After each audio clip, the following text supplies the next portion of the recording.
स्याउली बजारमा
बाबु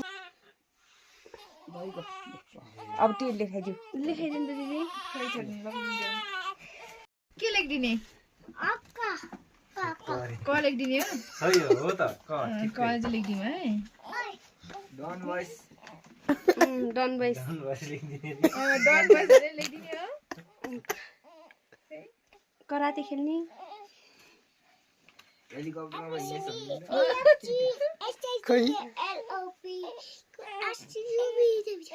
न लाटो बाबु बिस्तारै है औलाद भिड्न होइन मैले छोइछु